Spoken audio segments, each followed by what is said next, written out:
Hello students.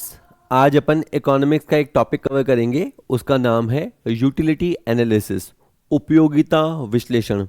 तो basically चीज़ें होती हैं, चीज़ों से हमें उपयोगिता मिलती है, तभी हम उनको परचेज करते हैं। ये सिंपल सी बात है। फिर भी मार्जिनल यूटिलिटी क्या होता है, टोटल यूटिलिटी क्या होता है, उपयोगिता को मापने का गणनावाचक दृष्टिकोण क्या होता है और क्रमवाचक दृष्टिकोण क्या होता है, इस पे अपन बात करेंगे। थ्योरी पढ़ाना थोड़ा मुश्किल होता है, सुनने में भी थोड़ा सब्र ज़्यादा लगता है, पर मैं आपको एक तरीका बताऊंगा। अभी जस्ट इसको शुरू करते हैं, तो उससे आपको पता चलेगा कि आपको एक पैराग्राफ से पढ़ के क्वेश्चन कैसे निकालना है। जैसे उपयोगिता विश्लेषण, इस वाले वीडियो में अपन बात करेंगे गणनावाचक उपयोगिता विश्लेषण की। ठीक है, क्या होता है अभी आएगा। पहले मैं लाइन सीधी सीधी पढ़ता हूं, क्योंकि सीधा सीधा टॉपिक समझाने जैसा नहीं है। लाइन पढ़ के ही कैसा एमसीक्यू बन सकता है उस पर अपन बात करेंगे, फिर अपन एमसीक्यू भी लगाएंगे। उपभोक्ता किसी वस्तु की मांग वस्तु में निहित उपयोगिता के कारण करता है। वस्तु की इस उपयोगिता के कारण ही उपभोक्ता अपनी आवश्यकता विशेष की पूर्ति कर पाता है। अब हमने पढ़ा तो इससे निकल के क्या आया, निकल के आई ये बात, क्या वाली बात, कि उपभोक्ता किसी वस्तु की मांग वस्तु में निहित उपयोगिता के कारण करता है। तो वो क्या करेगा, एक जैसे क्वेश्चन इसको बनाना होता है, जैसे मैं पेपर सेटर अगर हूं, मैं एग्जाम पेपर बनाऊं, तो मैं क्या करूंगा, मेरे को मान लो ये मैंने किताब पढ़ी, किताब से देखा, तो उपभोक्ता किसी वस्तु की मांग डैश डैश डैश डैश करता है उसके मूल्य के कारण, पारिवारिक आवश्यकताओं के कारण। तो अपने को वर्ड याद करना है, वस्तु में निहित। कोई भी चीज आप सोचो ना, आप कोई कोर्स क्यों खरीदते हो, क्योंकि उसकी कोई उपयोगिता है। आप एक मूवी का टिकट क्यों खरीदते हो, क्योंकि उसमें कोई ना कुछ उपयोगिता है, उसमें कुछ ऐसी बात है कि वो आपकी आवश्यकता की संतुष्टि कर सकती है। ये बात बार बार आएगी, रिपीटेटिवली कानों में जाएगी तो समझ में आ जाएगा। एक मैं और बताता हूं, यदि कोई वस्तु मनुष्य की आवश्यकता विशेष की पूर्ति करती है तो उस वस्तु में उपयोगिता है, चाहे वो वस्तु हानिकारक हो अथवा लाभदायक। अब ये बात देखो, जरूरी नहीं है कि जनरली अपन उपयोगिता को पॉजिटिव सेंस में लेते हैं। अगर किसी इंसान की कोई चीज जरूरत है, वो लाभदायक भी हो सकती है, हानिकारक भी हो सकती है, और बेनिफिशियल भी हो सकती है या हार्मफुल भी हो सकती है, लेकिन वो उसमें उपयोगिता हो सकती है। किसका मतलब जैसे शराब, शराब क्या है, स्वास्थ्य के लिए हानिकारक है, लेकिन अगर किसी को शराब की आवश्यकता है तो शराब में वो उपयोगिता है कि वो उसकी आवश्यकता को संतुष्ट कर सकती है। तो आप याद रखिएगा, कोई भी वस्तु है, अगर वो किसी व्यक्ति की आवश्यकता की पूर्ति कर सकती है, अगर कोई कमोडिटी किसी स्पेसिफिक ह्यूमन नीड को सेटिस्फाई कर सकती है, तो चाहे वो बेनिफिशियल नेचर की हो चाहे हार्मफुल नेचर की हो, वो यूजफुल है। ठीक है, एक कभी आप दूसरी बातें आप पढ़ेंगे तो मैं आपको बताऊंगा कि कहते हैं कि इंसान को इंटेलिजेंट चाहे हो ना हो, वो यूजफुल होना चाहिए। यानी आपके होने का अस्तित्व या फायदा ही तब है जब आप किसी के लिए यूजफुल हो। मैं मान लो बहुत इंटेलिजेंट हूं, लेकिन मैं क्लास में पढ़ाता ही नहीं हूं, तो फिर मेरी उस इंटेलिजेंस का क्या फायदा स्टूडेंट को या सोसाइटी को, क्या फायदा। तो यूटिलिटी होनी चाहिए किसी भी चीज की। ठीक है, चलो और देखेंगे। अभी अपन तो कभी शुरू ही किया है, बार बार रिपीट होंगी बातें। अभी उपभोक्ता की सभी क्रियाएं इस आधारभूत तथ्य पर आधारित हैं कि आवश्यकताएं असीमित होती हैं और उन्हें पूरा करने के लिए साधन सीमित होते हैं। तो मतलब जैसे वो लाइन ये दे देगा, उपभोक्ता व्यवहार की मान्यता है कि डैश डैश सीमित होते हैं, डैश डैश असीमित होते हैं। क्या, तो हमें पता है कि हमारी जो इच्छाएं हैं, हमारे जो उद्देश्य हैं, वो असीमित हैं, और उनको पूरा करने के लिए हमारे पास साधन क्या होते हैं, सीमित होते हैं। अगर हम खरीदना, तो हम तो ये भी चाहते हैं ये कपड़ा भी खरीद लूँ, वो बाइक भी खरीद लूँ, वो मोबाइल भी खरीद लूँ, लेकिन जो साधन होता है, जो पैसा होता है, वो कम होता है। या मेरी तो मर्जी है कि मैं विदेश भी घूम लूँ, दान धर्म भी कर लूँ, हिमालय भी चला जाऊँ, लेकिन जो समय है मेरे पास, समय तो लिमिटेड है। तो इंसान के पास क्या होता है, पैसा लिमिटेड होता है, समय लिमिटेड होता है, एनर्जी लिमिटेड होती है, जबकि उनको खर्च करने के असंख्य तरीके होते हैं, तो उनको उसे वाइजली यूज करना चाहिए। इसीलिए हम कहते हैं कि टाइम से अपनी चीजों को यूज किया करो। अच्छा, limited means and unlimited wants control consumer behaviour. तो अगेन क्वेश्चन क्या बना कि कंज्यूमर बिहेवियर को कौन नियंत्रित करता है, उपभोक्ता के व्यवहार को कौन नियंत्रित करता है? तो जो आपके असीमित उसकी आवश्यकताएं हैं, अनलिमिटेड वांट्स है, और उसके पास जो लिमिटेड साधन है, इसी वजह से कंज्यूमर बिहेवियर या कंज्यूमर रेशनली बिहेव करने की कोशिश करता है, विवेक के आधार पर व्यवहार करने का प्रयास करता है। उपभोक्ता का व्यवहार उपभोक्ता द्वारा साधन एवं साध्य के बीच संतुलन स्थापित करने की प्रक्रिया पर प्रकाश डालता है। तो ये वाला टॉपिक, मतलब जो कंज्यूमर बिहेवियर वर्ड है ना, कंज्यूमर बिहेवियर बहुत बड़ा बड़ा टॉपिक है। उसके अंदर आपका यूटिलिटी एनालिसिस और डिमांड एनालिसिस दोनों आ जाता है। फर्स्ट ग्रेड के कोर्स में दोनों चैप्टर्स का नाम अलग अलग लिखा है, पर कंज्यूमर बिहेवियर भी किसी जमाने में लिखा हुआ था ना, तो उसमें ये दोनों टॉपिक कवर थे, बरोबर। तो उपभोक्ता क्या कोशिश करता है, जब हमें ये पता चल गया कि हमारी असीमित आवश्यकताएं होती हैं और हमारे पास सीमित साधन है, तो वो उनके बीच में एक इक्विलिब्रियम, एक बैलेंस स्टैब्लिश करने की कोशिश करता है। ठीक है, अब आप कहेंगे सर इसमें याद क्या करना है? ट्रिक मैंने बता दिया है, मैं दोहरा देता हूं। आप कोई पैराग्राफ पढ़िए और 2 मिनट ठहर के, बस पैराग्राफ में 2 मिनट ठहर के सोचिए कि अगर आपको एमसीक्यू बनाने दिया जाता तो आप कैसे बनाते। और एमसीक्यू कैसे बनाते हैं ये समझने के लिए ही मैं आपको हमेशा कहता हूं कि बहुत सारी जो एमसीक्यू प्रैक्टिस है वो कर लो। इवन आपको उल्टा या अजीब लगेगा, लेकिन मैं कहता हूं कि आप टॉपिक भले बाद में पढ़ो, पहले 25-50 क्वेश्चन देख लो, तो आपको पता लग जाएगा कैसे क्वेश्चन वो पूछता है, तो फिर आपको पढ़ने का तरीका आ जाएगा। ठीक है ना, तो ये चीज है। वैसे ट्रेडिशनल तो यही समझाया जाता है, पहले टॉपिक पढ़ो फिर उसके क्वेश्चन अटेम्प्ट करो, पर मैं थोड़ी उल्टी गंगा बोल रहा हूं। मैं थोड़ा ये कह रहा हूं कि आप 25-50 क्वेश्चन पहले देख लो, तो फिर आपको आइडिया लग जाएगा कैसे टॉपिक पढ़ा जाता है, किसी पैराग्राफ में से कैसे एमसीक्यू निकलता है। जैसे अभी अभी अगर इससे मैं निकालता तो ये लाइन आ जाती, उपभोक्ता व्यवहार का अध्ययन किस किस के बीच में संतुलन स्थापित करता है, तो वो साधन और साध्य के बीच में, साध्य जहां अपने को पहुंचना है और साधन जिन रस्तों से पहुंचना है उनके बीच में संतुलन स्थापित करने का प्रयास करता है। ठीक है, थ्योरी है, थोड़ी बोरिंग ही होती है, बट कोई नहीं। अब कुछ बातें हम उपयोगिता के बारे में पढ़ रहे हैं, तो उपयोगिता क्या है? उपयोगिता का अर्थ है आवश्यकता संतुष्टि शक्ति। मतलब कोई चीज उपयोगी है या नहीं है कैसे डिसाइड होगा? अगर वो किसी की आवश्यकता को संतुष्ट कर सकती है, अगर वो किसी की वांट को सेटिस्फाई कर सकती है, उस वस्तु के अंदर वो शक्ति है, तो वो वस्तु उपयोगी है, यानी उस वस्तु में उपयोगिता है। ठीक है, चलो। एक वस्तु की उपयोगिता सभी व्यक्तियों के लिए समान नहीं होती। सही बात है, मुझे आइसक्रीम मान लो अच्छी नहीं लगती, बेटे को आइसक्रीम अच्छी लगती है, तो बेटे के लिए आइसक्रीम उपयोगी है, मेरे लिए उपयोगी नहीं है। ठीक है, किसी के लिए ग्रीन टी अच्छी हो सकती है, मुझे ग्रीन टी अच्छी नहीं लगती। तो एक वस्तु की उपयोगिता सभी व्यक्तियों के लिए समान नहीं होती। लाभदायक और हानिकारक दोनों ही प्रकार की वस्तुओं में उपयोगिता हो सकती है। तो अगर कोई पूछे कि जहर में उपयोगिता होती है क्या? बिल्कुल होती है। जिसको मान लो सुसाइड ही करना है, जिसको मरना ही है, ठीक है, तो उसके लिए वो चीज उपयोगी है। लाल मिर्ची उपयोगी है क्या? बिल्कुल। जिसको तीखा खाना हो उसके लिए वो उपयोगी है। तो बात वो नहीं है कि वो दुनिया की नजर में बेनिफिशियल या हार्मफुल है।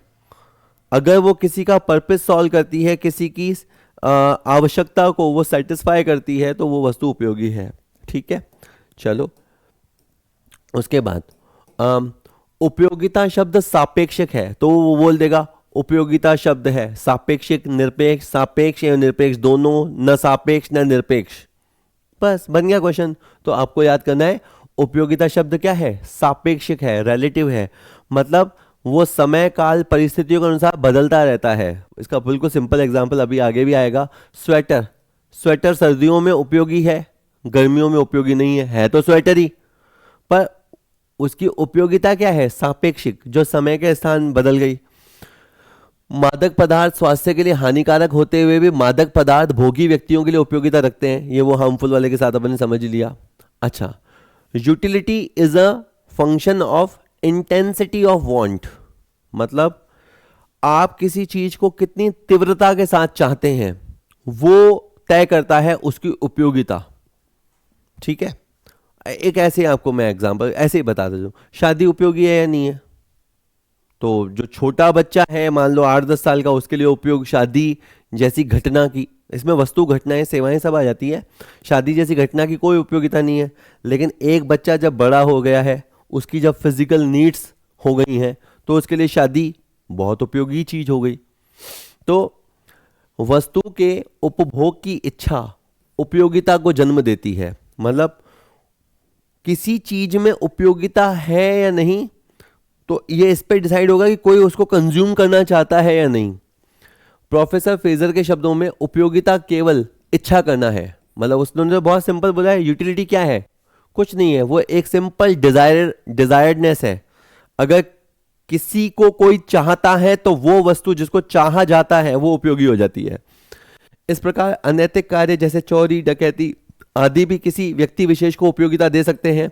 उपयोगिता क्या है? ये है उपयोगिता का टेक्निकल वर्ड, इच्छा की तीव्रता का फलन।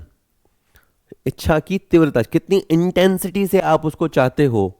ठीक है, कोई कोर्स अवेलेबल होता है, आप पहले उसे नहीं खरीदते हो, जैसे ही एग्जाम आता है उसकी इंटेंसिटी बढ़ जाती है, आप उसे खरीदने लग जाते हो। वही बात है, अब वो कोर्स आपको उपयोगी लग रहा है, पहले नहीं लग रहा था। ठीक है, चलो, इसलिए तो कहते हैं जरूरत सब कराती है, गरज बावली होती है, जो करा दे जो कम है। ठीक है, हाँ।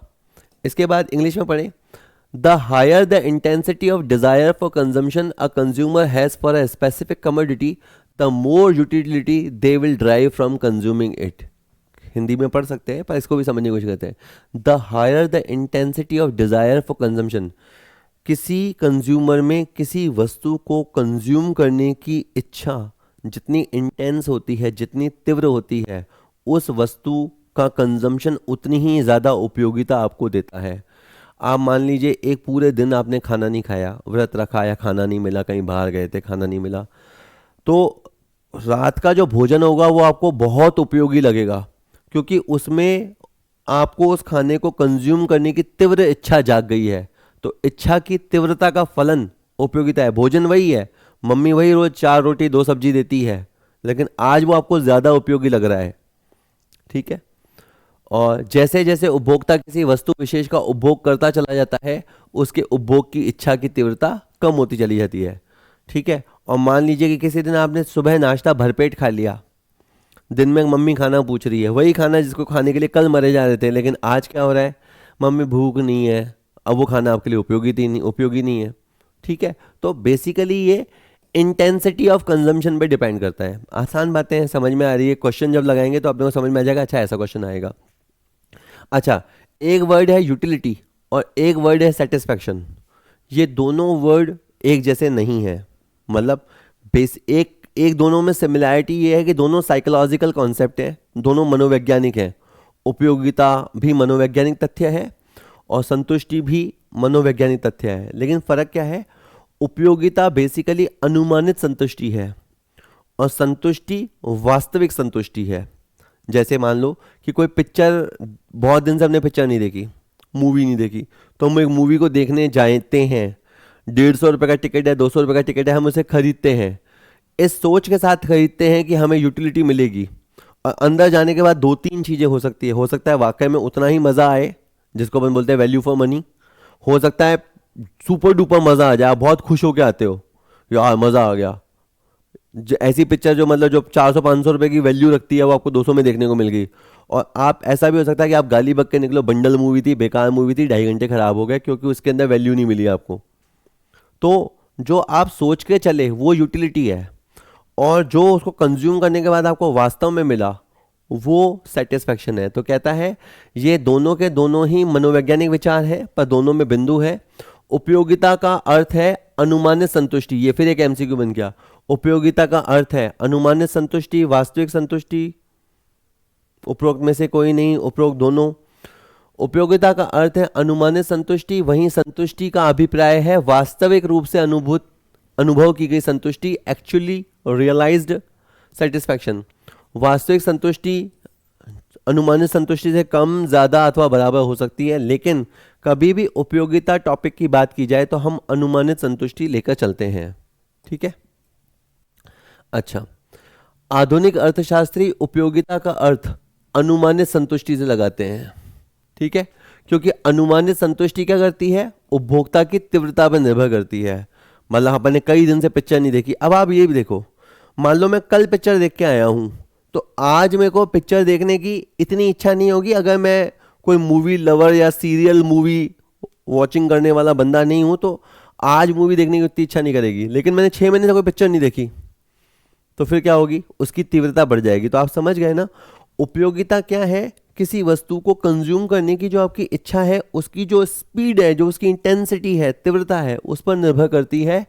और वो आपको अनुमानित संतुष्टि, मतलब हो सकता है कि आप टिकट का 400 रुपये भी देने को तैयार हो जाओ, क्योंकि 6 महीने से नहीं देखी, तो 400 रुपये भी टिकट का देने को तैयार हो जाओ।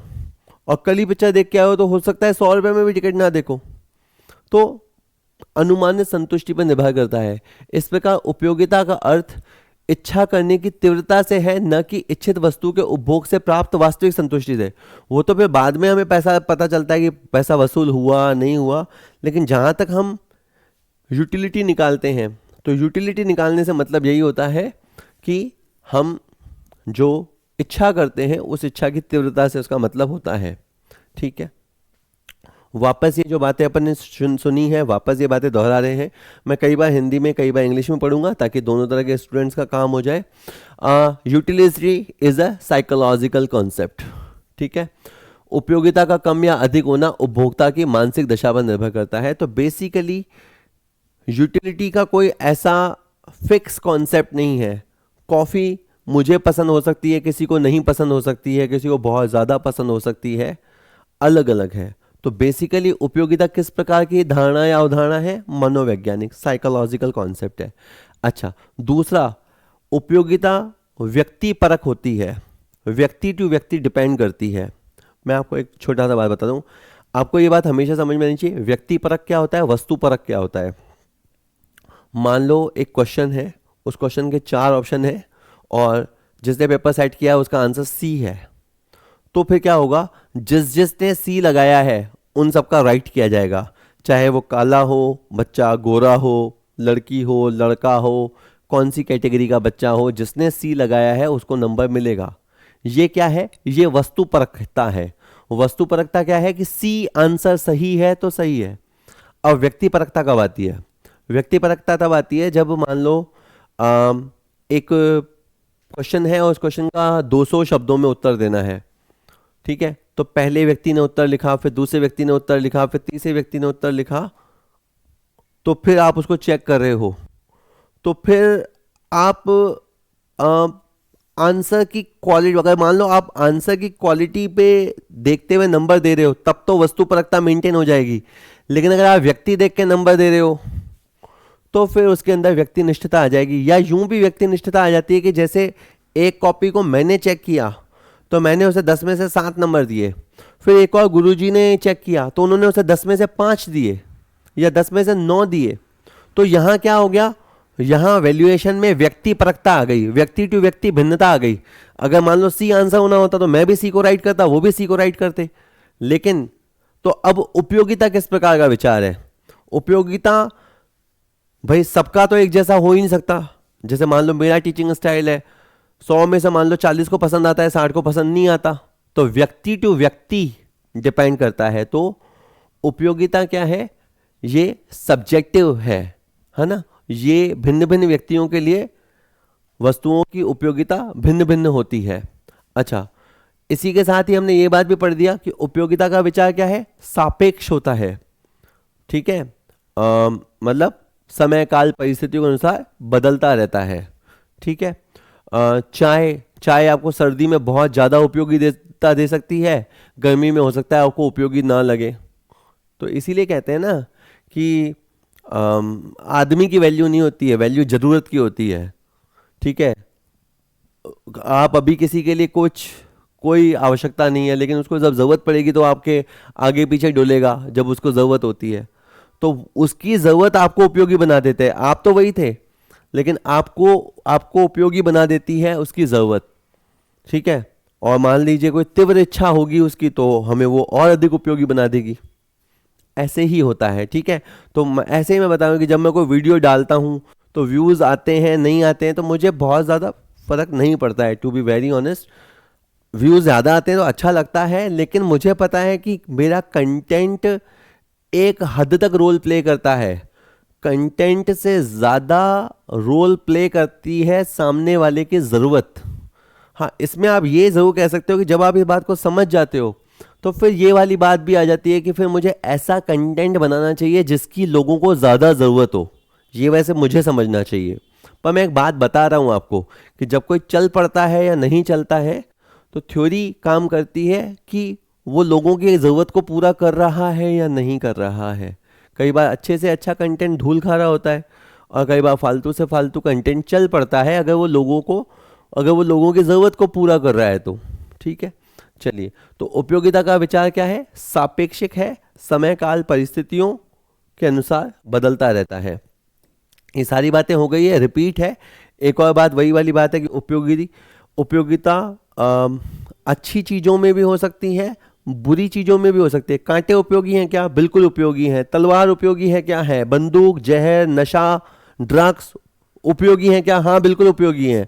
आपको गले नहीं भी उतरता, नशेड़ी से पूछ लो, उस नशेड़ी आदमी से पूछ लो जिसको नशा नहीं मिले तो वो बिल्कुल तड़पने लग जाता है।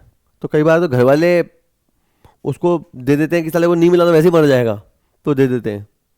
तो उपयोगिता नैतिक सिद्धांतों से प्रभावित होती है कि नहीं होती? नहीं होती। यदि किसी व्यक्ति विशेष को किसी सामाजिक कुकृत्य जैसे चोरी, डकैती, हत्या आदि कारणों से उपयोगिता मिलती है तो वो उन कार्यों में प्रयोग होने वाली वस्तुएं उस व्यक्ति के लिए उपयोगी हैं, उसके लिए वो चीज़ें भी उपयोगी हैं और उन कामों को करने के लिए जो चीज़ें चाहिए, टूल चाहिए, वो भी उपयोगी हैं, ठीक है। इसके बाद है उपयोगिता का अर्थ किससे लिया जाता है? अनुमानित संतुष्टि से, ना कि वास्तविक संतुष्टि से। ये बात अपनी हो गई है। चलो, अब आता है क्वेश्चन, क्या उपयोगिता मापनीय है? क्या उपयोगिता को मापा जा सकता है? जैसे मैं अगर सर्दी के दिनों में एक चाय पीऊँ, गर्मा गर्म मस्त चाय पीऊँ अदरक वाली, तो मैं क्या कहूँ कि मुझे 5 यूनिट उपयोगिता मिली कि 10 यूनिट उपयोगिता मिली? कैसे कहूँ? तो अगर मैं कहता हूँ कि ये चाय पीने से मेरे को 5 यूनिट उपयोगिता मिली या मेरा 1 यूनिट हीमोग्लोबिन बढ़ गया, अगर मैं ऐसा सोचूं बाय द वे, तो ये होगा गणनावाचक दृष्टिकोण। इसको अपन बोलते हैं कार्डिनल अप्रोच, ठीक है। कार्डिनल अप्रोच के हिमायती थे मार्शल। तो यहाँ से अपने 2-3 क्वेश्चन बन गए कि उपयोगिता मापन हेतु दृष्टिकोण हो सकते हैं। एक होता है गणनावाचक दृष्टिकोण, एक हो सकता है क्रमवाचक दृष्टिकोण, ठीक है। इसे आप यूं समझो कि ये एक, बनाया तो लड़का है पर इसको लड़की मान लो, ये दोनों लड़कियां हैं, दोनों सुंदर हैं। अब तो आप कह सकते हो क्या यार, ये तो है 80 पॉइंट सुंदर और ये है 70 पॉइंट सुंदर। हाँ, आप यूं जरूर कह सकते हो कि ए बी से ज़्यादा सुंदर है, ये कह सकते हो। तो अगर आप ऐसा देते हो तो इसको आपने सुंदरता में फर्स्ट रैंक दिया, इसको आपने सुंदरता में सेकंड रैंक दिया, पर सुंदरता को आप पॉइंट में कैसे मापोगे? ठीक है, पॉइंट में कैसे मापोगे? तो खैर, फिर भी देने वाले मार्शल ने समझाने के लिए गणनावाचक दृष्टिकोण दिया और फिर एक और दृष्टिकोण निकल के आया और वो आया क्रमवाचक दृष्टिकोण। उसको अपन ने बोला ऑर्डिनल अप्रोच। इसके हिमायती कौन थे? पैरेटो, हिक्स और एलन। तो ये नाम आपको याद रखने हैं। कई बार क्या होता है, आजकल मिलान वाले क्वेश्चन बहुत आने लग गए। जैसे ये लिखा होगा, ये लिखा हुआ होगा, तीसरी बात लिखी होगी, चौथी बात लिखी भी होगी, सामने भी 1-2 ये ऊपर नीचे होंगे, तीसरा और चौथा लिखा हुआ होगा और फिर आपको आड़ा तिरछा मिलाना पड़ेगा। ये क्वेश्चन आजकल बहुत चल रहे हैं और ये बहुत सही भी हैं, क्योंकि इसमें एक ही क्वेश्चन में वो 3-3 4-4 क्वेश्चन कवर भी कर लेता है और बच्चे का बेटर जजमेंट हो पाता है। तो लिटरली बढ़िया तरीका है, पर ऐसे क्वेश्चन आ जाते हैं तो फिर ये आपको फिर नाम याद रखने काम आएंगे, ठीक है।